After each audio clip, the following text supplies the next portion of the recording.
अस्सलाम वालेकुम। वेलकम है आपका पढ़ियार वाइब्स विद उस्मान के एक नए एपिसोड में।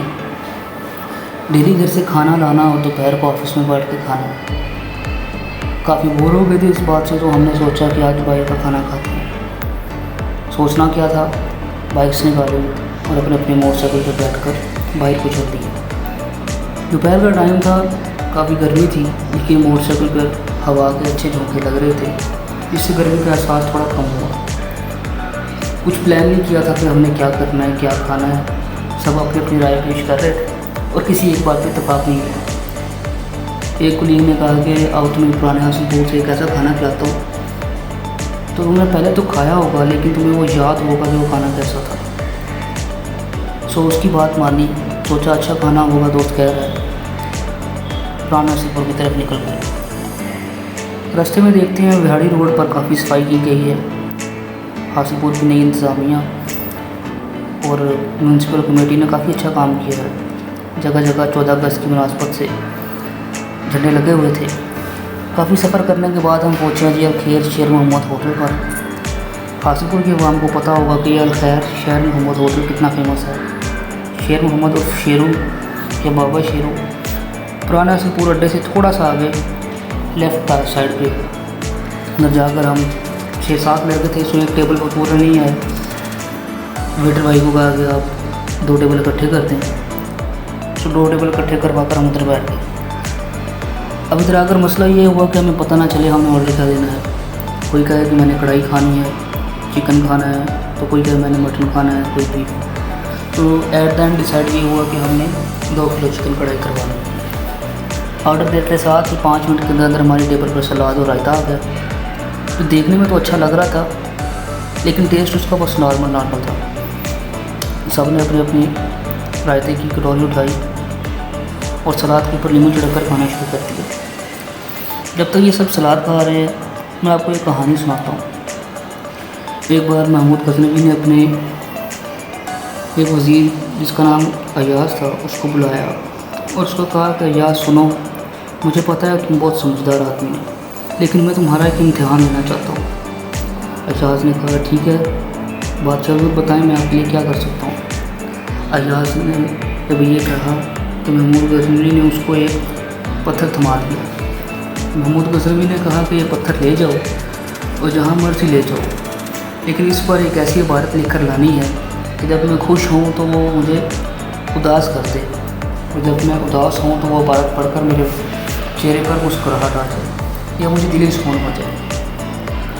कहानी बाद में सुनाऊंगा। ये जी हमारा ऑर्डर आ गया है।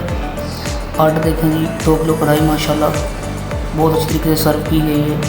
ऊपर काफ़ी लवाजमात वगैरह डाले गए हैं, हरी मिर्च, हरा धनिया और क्रीम के साथ पेश की गई है। खाना आने ही सारों ने तस्वीरें बनानी शुरू कर दी। उस्मान भाई ने भी काफ़ी काम किया और मोबाइल उठाकर व्लॉग बनाना शुरू कर दिया। मोहसिन भाई का हम वेट कर रहे थे क्योंकि वो अभी तक नहीं आए थे।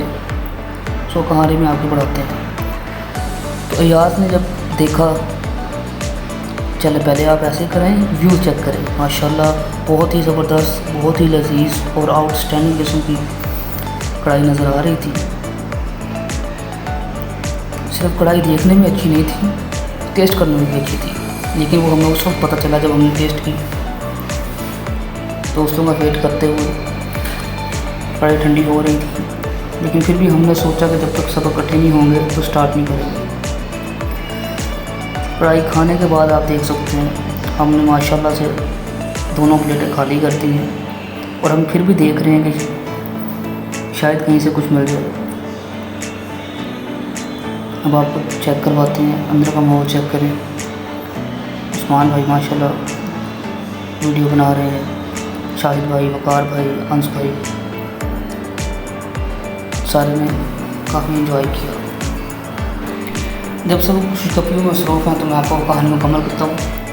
अयाज ने उस पत्थर के ऊपर एक इबारत लिखी, ये वक्त भी गुजर जाएगा, और ला कर वो उसने महमूद गजनवी को दे दिया। जब महमूद गजनवी ने वो देखा तो सुनकर बड़ा हैरान हुआ। उसने वो जब इबारत पढ़ी कि ये वक्त भी गुजर जाएगा तो उसको बड़ा ताज्जुब हुआ।